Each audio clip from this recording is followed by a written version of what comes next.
자, 교육심리학 1주차 1교시 처음 만났죠? 교육심리학의 개념에 대해서 알아보도록 하겠습니다.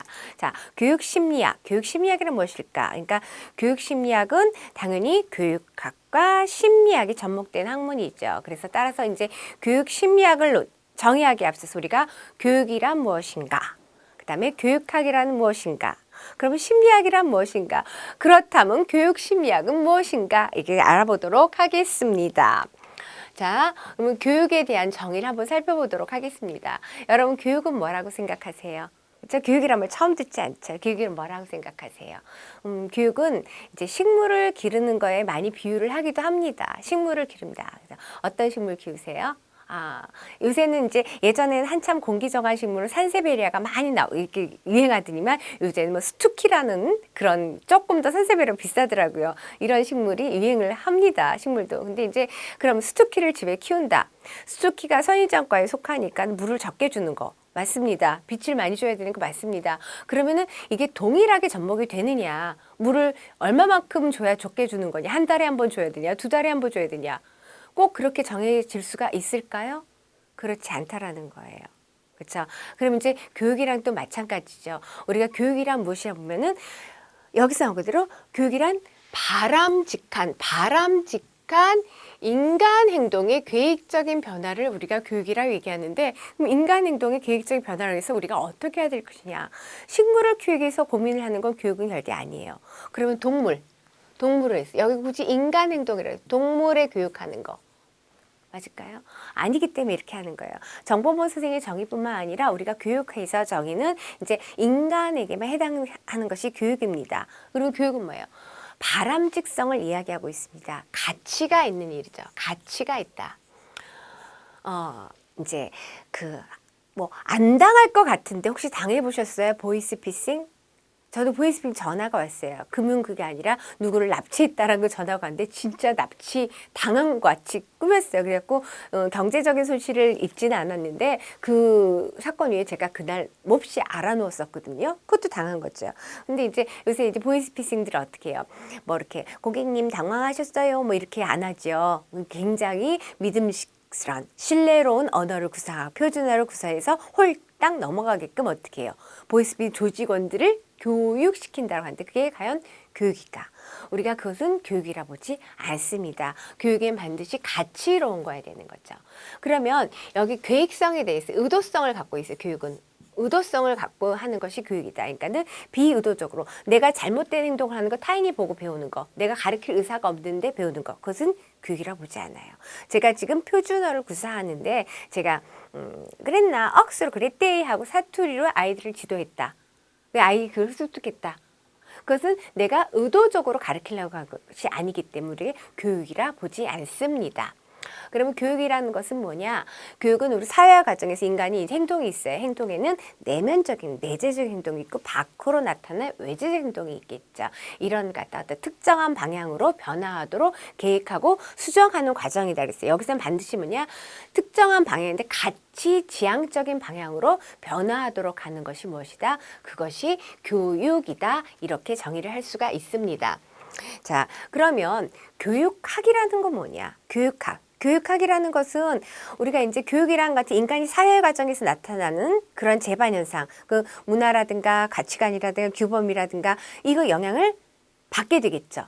이것을 갖다가 배제할 수 없어요. 그렇기 때문에 우리가 같이 지향적이어야 되는 건데 이러한 교육에 대한 개념을 가지고 재반적인 교육 활동을 이론적으로 탐구하는 것. 그러니까 교육에 대한 가치 지향적인 거 이걸 가지고 이론적으로 탐구하고 그 결과로 축적된 지식의 체계 그러니까 어떻게 이론을 구축하는 것을 우리가 교육학이라고 볼 수가 있겠죠.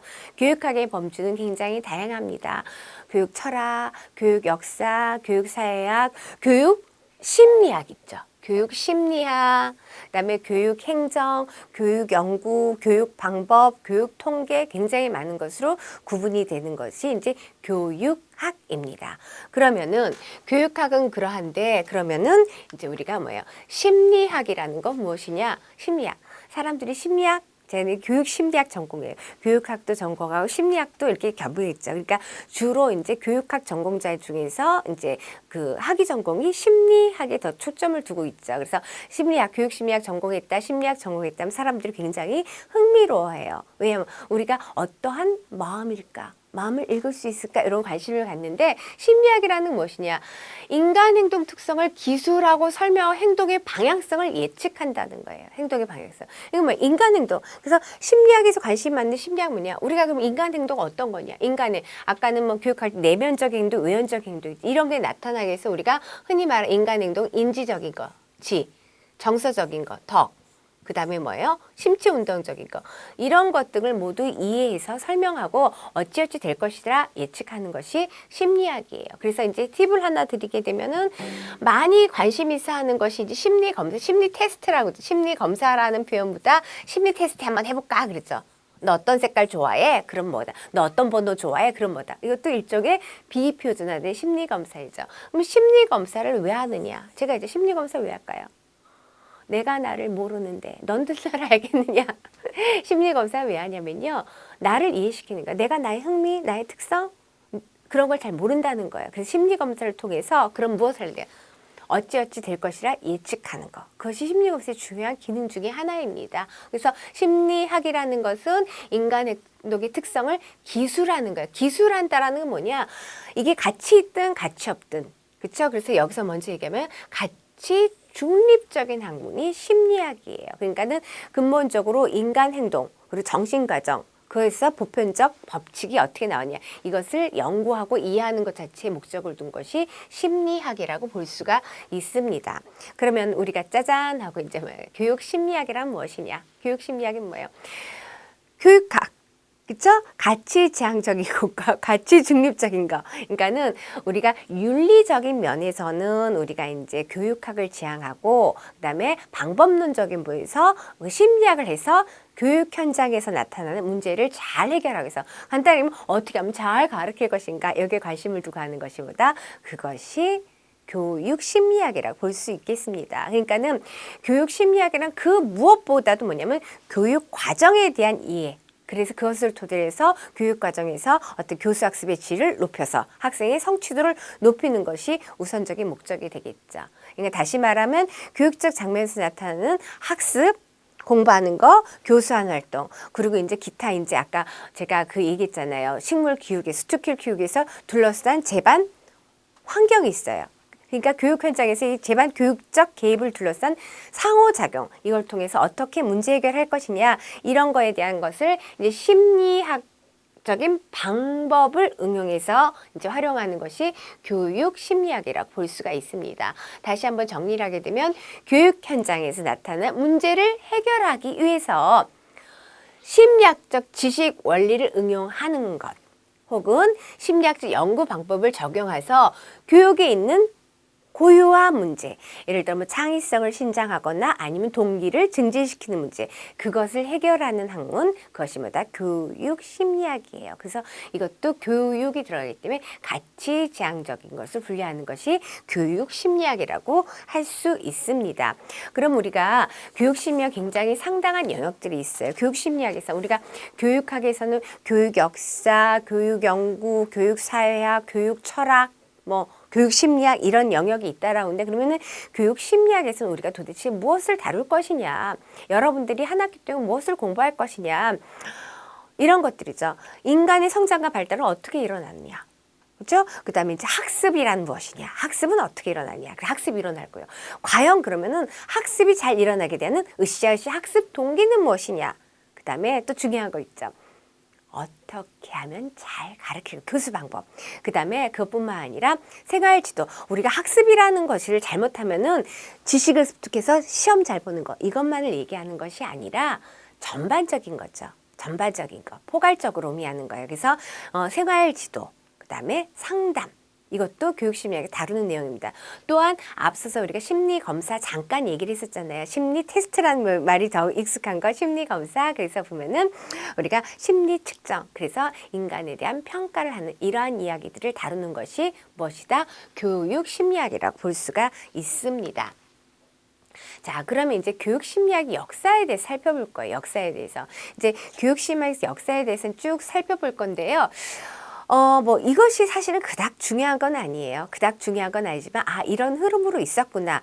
일단 이제 헤르바르트라는 이제 철학자이자 심리학자예요. 처음으로 체계적으로서 교육학을 창시했죠. 교육학을 학문으로서 창시한 사람이 헤르바르트입니다. 헤르바르트는 이제 뭐 우리가 후기 칸트파라고 이렇게 얘기를 하기도 하는데요. 이 사람은 이제 교육학은 이제 교육학이라는 것은 교육 목적론과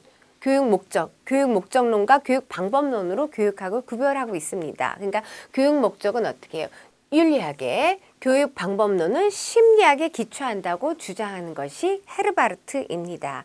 그러니까 개인의 발달 그리고 이에 영향을 미치는 이제 그 여러 가지 사회적 기여 관련 속에서 교육학을 설명하려고 하는 것이 헤르바르트였습니다.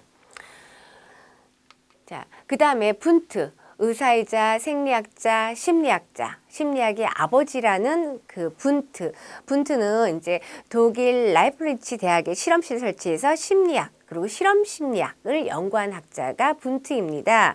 이제 여러 가지 다양한 요소로 분해될 수 있는 화학적 결합물 있죠. 이거 결합물 여러 가지 요소를 분해돼요. 물론 인간도 이제 분해하게 되면 남는 게 뭐 어쩌고저쩌고 하더라고요. 근데 그런 것처럼 인간의 의식도 여러 가지로 구성되어 있다. 인간 의식에 관심을 둔 학자. 그러니까는 그래서 심리학의 아버지 분트입니다. 여러 가지로 의식이 구성되어 있다. 이렇게 본 것이 분트입니다. 그래서 특히 인간의 의식이라는 것은 감정이라는 거, 정서, 의지, 생각 이런 것들로 구성이 되어 있다는 거죠. 그런데 이러한 요인들이 주로 어떻게 해요? 객관적인 관찰에 의해서 인식할 수 있다라는 거죠. 인간 의식은 주관적인 객관적인 관찰에 의해서 인식할 수 있다. 그래서 이제 그것을 이제 그 객관적인 관찰을 통해서 인식할 수 있고 내가 경험한 의식을 스스로 조사하는 그런 방법을 우리가 내성법이라고 얘기를 합니다. 내성법을 통해서 연구될 수 있다라고 보는 학자가 이제 분트입니다. 자, 그 다음에 겔톤이라는 학자가 있습니다. 겔톤은 영국의 학자죠. 영국의 학자. 천재의 유전 형질에 관한 연구를 했다. 그렇게 있어요. 그러니까는 우리가 그 관심 많잖아요. 영재, 천재. 과연 타고나는 걸까? 키워지는 걸까? 어떻게 생각하세요? 답은 안 드려요. 답은 안 드려요. 근데 조금 타고나는 것도 있고 키워지는 것도 있는 건 맞겠죠. 그래서 이제 천재 유전 형질에 관해서 연구를 했기 때문에 교육 심리학 태동의 직접적인 계기 그런 것에 이제 연구를 하게 된 학자가 겔톤입니다. 직접적으로 이제 교육 심리학의 태동에 영향을 미쳤다고 볼 수가 있습니다. 자, 근데 이제 본격적으로 중요한 앞에는 그런 인물이 있었던 중요한 손다이크입니다. 손다이크는 교육 심리학을 독립적인 학문으로 발전시킨 학자가 손다이크입니다. 그래서 그는 이제 교육 심리학이란 저서, 그래서 뭐 1권, 2권, 3권 교육 심리학 저서에서 뭐 인간의 근원적인 특성에 대한 연구, 그다음에 학습에 대한 심리적인 문제, 그리고 발달 있죠? 그리고 개인차 이런 것들에 대해서 연구를 함으로써 이제 교육 심리학의 저서를 통해서 교육 심리학을 독립적인 학문으로 발전시킨 학자가 손다이크입니다. 우리가 학습 이론에서도 언급이 될 수 있는 학자가 손다이크입니다. 그래서 이 손다이크는 우리가 이제 그 인간이 자연현상을 극복할 수 있는 방법이 뭐냐. 이 교육심리학이란 저서를 통해서 인간도 자연이잖아요. 자연현상을 극복할 수 있는 유일한 방법은 오직 오직 실험과 관찰을 통해서만 가능할 뿐이란 이런 의견을 비롯해서 이러한 원리를 갖다가 학습과 교수 학습에 적용한 학자가 손다이크입니다. 이걸 통해서 이제 자연현상 극복할 수 있는 유일한 방법은 뭐다? 관찰과 실험이다. 그걸 통해서 우리가 우리가 고민하는 학습 상태에 어떻게 가르칠 것이냐 교수 활동에 적용시키고자 한 학자가 손다이크입니다. 자, 그 다음에 이제 우리가 교수 목표 분류 체계를 해서 효과적인 수업을 설계하는 준거로서 교수 목표 분류 체계를 한 부름도 있고요. 그 다음에 이제 나중에 수업 설계 방법을 잠깐 논의가 될 간해가 있습니다. 간해 유계적 분석. 자, 이제 교육 심리학 역사를 한번 살펴보게 되면요. 우리가 이제 커다란 범주를 나눠 이제 후기부터 이렇게 얘기를 하는데 인지주의 학습 이론이 대두된 것은 우리가 행동주의라는 거 우리가 학습 이론에서 다루게 될 거예요. 지금 다 아셔야 되는 거 아니에요? 행동주의 학습 이론이 초기에 이제 출발을 합니다. 초기에 출발하는데 그러니까 1900년대 50년대에 줄을 이뤘던 것이 행동주의, 50년대까지 줄을 이뤘던 것이 행동주의라면 이 행동주의는 인간의 학습이라는 것. 그러니까 동물의 학습도 마찬가지로 보는 거예요. 그러니까 학습이라는 것은 학습되었다면 뭐냐? 행동으로 보여주라 이런 거죠. 행동으로 보여줘야 돼요. 그러니까 정말 아까 손다이카 얘기한 것처럼 인간에서 관찰이 중요하다고 했죠. 관찰 가능한 행동으로 보여줘라. 이것이 행동주의예요. 근데 이제 이러한 행동주의 영향이 감소됐다는 것은 뭐냐? 어떻게 행동으로 보여주냐? 인지 과정도 중요하다. 이런 학습 이론이 대두된 것이 1960년대 이후입니다. 그래서 교육 심리학의 주된 관심 영역을 갖다가 학습자의 밖의 행동뿐만 아니라 사고 활동, 의식 활동, 다시 말하면 정보를 어떻게 지각하고 이해하고 기억하느냐 요것에 관심을 두고 이제 펼쳐진 것이 1960년대부터 1970년대 사이입니다. 자, 그러면은 여기서 이제 간략하게 우리가 교육 심리학이 다루는 주요 주제가 뭐냐, 그건 시대적으로 어떻게 변화가 있었는지 한번 살펴보도록 하겠습니다. 교육 심리학에서 다루는 내용, 교육 심리학이 다루는 내용을 이제 도표식으로 갈 건 아니지만 간략하게 시대별로 이렇게 보게 되면은 1926년, 우리가 심리학이 1926년부터 56년까지 또는 이제 1956년부터 1975년까지 1975년이에요. 제가 간략하게. 그 다음에 1975년부터 1983년까지, 그 다음에 1983년부터 현재 이르기까지. 그러면 교육 심리학의 역사는 대략적으로 살펴봤는데, 그러면 이제 여기서 다루는 그 시대적 변화에 따른 주요 내용은 무엇인가 한번 살펴보도록 하겠습니다. 자, 1926년부터 56년까지 이제 행동주의가 태동하기 시작하는 시점이에요. 그래서 이제 서서히 행동주의가 저물어가는 시기까지 이렇게 했는데요. 여기서 이제 검사와 측정 굉장히 중요하게 생각하는 거죠. 행동주의는 행동에 관심을 많이 갖고 있다라는 거예요. 행동에 관심을 많이 갖고 있습니다. 그 다음에 이제 교과목과 관련돼서 어떠한 교과목 관련 심리학이 이 시기에 다뤘던 교육심리학의 주요 내용이 되겠죠. 그 다음에 당연히 교육심리학이니까 어떻게 학습이 일어나느냐, 학습에 관한 거 있으면 반드시 또 있어야 되는 거예요. 교수 방법. 어떻게 하면 가르칠 것이냐. 우리가 지금 이걸 하는 거 어떻게 하면은 여러분들이 학습을 잘할 것이냐에 대해 고민인 것이 아니라 어떻게 하면 잘 지도할 것인가, 이 시간에 그걸 고민하게 되겠죠. 그 다음에 이제 두뇌 생리학. 두뇌 생리학에서도 관심을 갖고 있었고요. 그 다음에 유전이라는 것.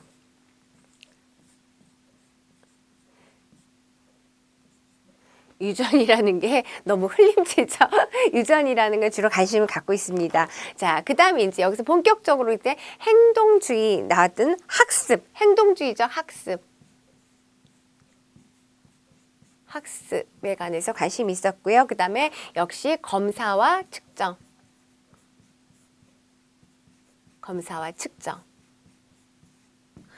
자, 그 다음에 이제 나타나는 게 뭐예요? 우리가 어떻게 발달하느냐, 이걸 관심을 갖기 시작한 시기가 1956년부터 75년 발달이 주 관심을 가집니다. 그 다음에 앞서서 없었던 내용은 뭐예요? 우리가 이제 발달도 중요하지만 어떻게 하면은 하게끔 하느냐, 공부를 열심히 하게끔 참여하게끔 하느냐, 고인숙이 어떻게 지도하면 즐겁게 강의를 하게 하느냐, 동기, 으쌰으쌰 하게 하는 동기. 그 다음에 또 뭐냐면 우리가 이제 제가 아까 식물 얘기를 잠깐 한 거는 그냥 식물이 교육은 아니지만 식물도 환경에 따라서 어떻게 해요? 달리 키워줘야 된다고 했잖아요. 그러니까 우리가 인간의 사회적인 거 혹은 정서적 문제, 사회적, 정서적 문제들에 대해서도 관심을 갖기 시작했습니다. 주요 주제가 됐죠. 그러면 1975년부터 83년도는 역시 학습 빼놓을 수가 없겠죠. 끝까지예요. 교육심리와 관심 가는 학습이에요. 학습 빼놓을 수가 없습니다. 그리고 이제 발달이라는 거, 어떻게 발달, 우리가 발달 이론, 발달 심리도 따로 있긴 합니다만 우리가 학습의 발달 상황 볼 거예요. 인지 발달도 보고 사고 발달도 보고 이런 것들 볼 거예요. 발달 있죠. 그 다음에 이제 중요한 거, 똑같이 하는데 지금도 같이 공부를 하는데 뭐예요? 개인차라는 게 있지. 여기 관심을 갖기 시작한 거예요. 관심을 가졌다는 거 갖기 있죠. 개인차. 중요한 거, 끝까지 중요한 게 뭐예요? 동기. 요즘 현대사회에서 중요한 게 동기예요. 예전에는 지적인 거예요. 그러니까 두뇌 생리학 유주하면서 어떻게 지능이 어떻게 됐냐 여기에 관심을 많이 가졌다면은 그 이후부터 어떻게 해요? 어떻게 하면 동기가 발휘돼서 열심히 잘할 것이냐, 동기에 관심을 많이 두게 되는 거죠. 막 강제하는 거, 행동주의를 강제해도 가르칠 수 있다라고 보지만은 그것만은 아니다. 동기에 굉장히 관심을 갖고 있죠. 그 다음에 여기서 검사. 우리가 검사는 검사 도구라는 거, 심리 측정 도구, 심리 검사 도구라는 것은 아주 객관적 도구라고 이렇게 평가를 하고 있는 거거든요. 객관적 도구. 그러니까 검사를 통해서 여기서 검사하고 평가하는데 여기서의 평가는 어떤 순위를 주겠다는 거예요. 아주 단순한 거죠. 그냥 뭐 이렇게 그레이딩 하는 거. 순위를 매기는 거. 그죠? 이것이 이제 관심이었다면은 1980년대 이후부터 현재까지 뭐냐? 역시 학습이라는 거. 당연히 또 뭐에 관한 거? 발달에 관한 거. 요즘은 또 여러 가지 발달도 관심이 있지만 발달 변화도 많이 있겠죠. 그 다음에 이제 예전에 이제 개인차 좀 관심이 있어 주요 다룬 내용이었다면 개인차뿐만이 아니라 개인차가 있고요. 우리 사회화된 뭐예요? 집단이 있죠. 그래서 개인차 및 집단차, 개인과 집단의 차이. 그 다음에 자 동기라는 부분. 그 다음에 하나 더 언급되는 주제가 뭐냐면은 우리가 합급 관리예요. 그래서 우리도 뒤에서 내가 실제적으로 담임 선생님은 아니지만 합급 관리를 어떻게 하면 좋을 것이냐, 어떻게 학급에서 어떻게 해야 되느냐 이런 것들에서 우리도 그래서 공부를 하게 되는 거예요. 그 다음에 이제 교수법, 당연히 교수법 학습이 있고 당연히 교수법 있죠.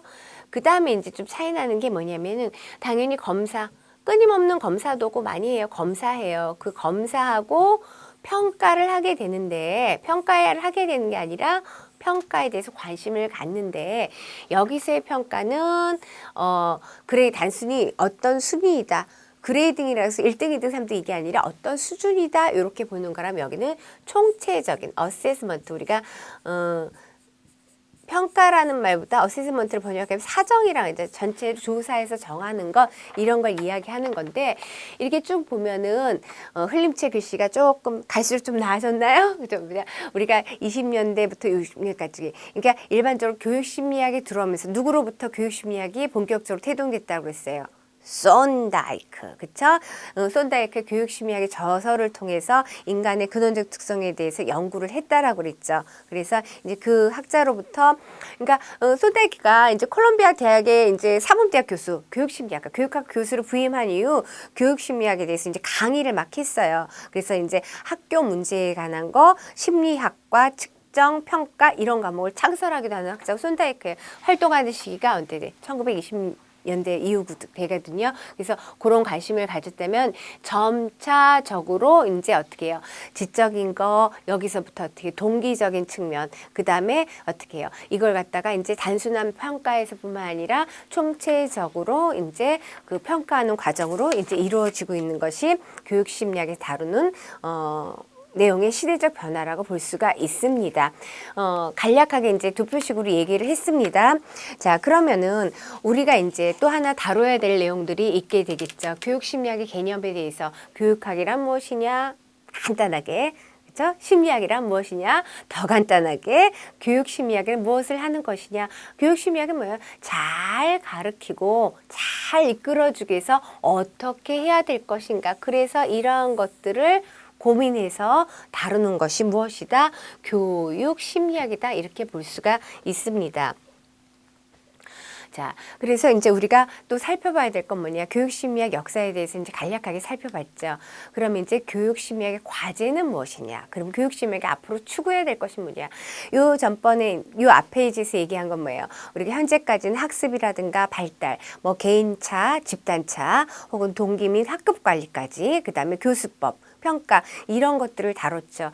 교육심리학 과제는 뭐냐? 이런 것들을 잘하기 위해서 어떻게 할 것이냐가 있는데 이제 간략하게 세 가지로 나누어 봤습니다. 학습 과정에 대한 이해를 해야 되겠죠. 우리가 잘 지도를 하려고 합니다. 선생님을 열심히 지도하고 똑같이 개인차 물론 있어요. 그러면 이제 이것들을 하는데 학습 과정에 대해서 어떻게 정보 처리하느냐, 정보 처리에 대한 이해가 필요한 거죠. 정보 처리 되게 어려운 말이 아니라 어떻게 기억하게 하느냐로, 어떻게 네 걸로 만드냐 이거예요. 어떻게 그 안에 집어넣느냐. 그래서 이 인코딩, 프로세싱, 그 다음에 뭐 디코딩 이렇게 이제 순서를 나누는데 뭐냐면은 이제 입력하고 과정을 거쳐서 디코딩, 부호하는 거. 그러니까 이 프로세싱 과정은 우리가 나중에 조금 더 다룰 거예요. 정보 처리 이론에서 이거 숏텀 메모리, 단기 기억. 그렇죠? 단기 기억 들어가면 단기 기억에서 갖고 있다가 그건 자세하게 나중에 그다음에 롱텀 메모리 완전히 내 거가 되려면 어떻게 롱텀 메모리 장기 기억으로 집어넣어서 어떻게 해야 돼? 저장하는 거. 저장. 그러니까 제가 항상 그렇게 그 얘기할 때는 우리가 공부한 거는 다 장기 기억에 집어넣으면 이것은 이제 요 표현은 우리 컴퓨터가 정보를 처리하는 과정처럼 설명한 거거든요. 장기 기억에 집어넣으면 그 정보는 어디 있다? 컴퓨터가 부서질 때 컴퓨터 안에 있는 것처럼 제가 얘기했죠. 네 안에 정보 있다 이렇게 얘기를 해요. 그렇죠? 근데 저장을 하는데 어떻게 저장하면 좋냐? 정교화 시키고 이제 하는 것이 중요하죠. 그런데 중요한 건 뭐냐? 분명히 공부한 거 그 안에 어떠한 학습인은 그 안에 집어 넣어져 있는데 어떻게 인출하느냐 이런 것들에 대해서 이제 이거는 나중에 다룰 거예요. 그러니까 학습 과정에 대해 정보 처리적 이해가 필요하다. 또 하나 계속적으로 얘기한 거예요. 학습 과정에 대해서 어떻게 효과적으로 가르칠 것이냐. 효과적인 교수 설계는 어떤 것이 효과적인 교수 설계니까 개인에 맞춰야 되는 거. 집단에 맞으면 고민이 많아요. 그렇죠? 근데 어떻게 하면 효과적인 교수 전략을 발휘할 것이냐.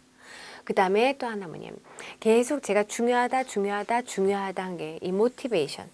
어떻게 동기부여를 할 것이냐. 여러분들이 저를 만나는 까닭 동기 있어요. 그렇죠? 동기 있어요. 우리가 나중에 동기라는 것은 외재적 동기가 있고 내재적 동기가 있어요. 내재적 동기는 뭐냐면 그 과제 자체로서 즐거움을 느끼는 것이 내재적 동기예요. 외재적 동기는 외적 보상으로 위한 동기예요. 근데 두 동기가 다 중요하지만 더 중요한 건 뭐예요?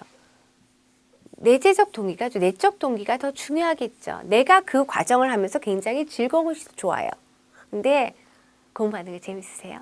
제가 학습자들의 즐거운 학습이 되시길 그랬더니 학습은 어려워요. 그래서 학생인 거예요. 학습은 즐겁잖아요. 그래서 학생인 거예요. 저도 여기서 제가 교수니까 학습이 즐겁다, 즐겁게 하세요 이렇게 하겠지만은 저도 어떤 걸 배울 땐 공부가 즐거운 건 제가 죄송해요. 제 표현이에요. 이건 제 표현이에요. 공부가 즐거우면 우리가 정상분포에서 얘기하는 게 양끝단 비정상이라고 제기를 해요. 공부는 지루한 거 맞아요. 거기다 뭐 어떤 시험 보기 위해서 공부하는 거. 시험은 왜 봐요? 어떤 점수를 받기 위해서 한다란 말이에요. 그래서 내적 동기 그거 자체가 즐거우면 굉장히 좋은데 그렇게 동기부여되긴 참 어려워요. 그러면 이제 우리가 외적 동기라는 거가 있어서 그걸 또 적절히 자극해서 내적 동기하면 좋긴 좋죠. 이 말씀을 드리려고 하는 거예요. 분명히 학생의 동기부여 전략을 개발해야 돼요. 그러니까 외적 보상, 그러니까 여러분들은 안타깝게도 저를 만나는 것이 내적 동기는 아니에요, 지금. 나중에는 교육 심리학이 재밌구나. 아, 이렇기 때문에 조금 관심을 가져봐야지. 심리학적인 영역을 조금 넓혀봐야지. 굳이 교육 심리학 이렇게 안 하셔도 돼요. 지금 교과목 나에 교수 설계라든가 우리 학교 학습의 과정이라든가 이런 것들이 관심 있게 봐야 되기 때문에 교육 심리학을 했지만 심리학적 영역. 여러분이 꼭 강의장 안에서 누군가를 지도하지 않을 수도 있잖아요. 하지만 지도할 수 있는 영역은 엄청 많거든요. 아이들, 조카들, 동생, 그렇죠? 아니면 어떤 다른 사적인 기관에서 충분히 가르치는 유치해 놓을 수가 많아요. 그럴 때 이제 응용할 수 있도록 심리학적 관심을 좀 더 가질 수 있고 그때 즐거운 건 내적 동기예요. 지금은 여러분들이 학점이 안 주면은 이걸 듣지 않으시겠죠. 내적 동기. 그러니까 우리가 적절하게 동기를 유발해서 그래도 적극적으로 참여할 수 있도록 하는 거 중요하죠. 여러분들 이렇게 만날 때 이렇게 뵙긴 하지만은 적극적으로 즐겁게 공부는 즐거운 건 아니지만 그래도 즐겁게 재미있게 공부를 할 수 있도록 하는 건 어떤 방법을 써야 될까? 저 나름대로도 그거 고민하거든요. 이런 것들이 교육심리학의 과제입니다. 그래서 앞으로 교육심리학에 대해서 이제 배울 때 새로운 용어들이 많이 나타날 수도 있어요. 그리고 초반에 말씀드렸지만 범위가 넓어요. 인간 성장은, 발달은, 학습은, 학습 동기는, 교수 방법은, 생활지도는 어떻게 해야 돼? 상담 이론, 그 다음에 측정 평가도 할 거고요. 그 다음에 교수 설계, 수업 설계도 볼 거고요.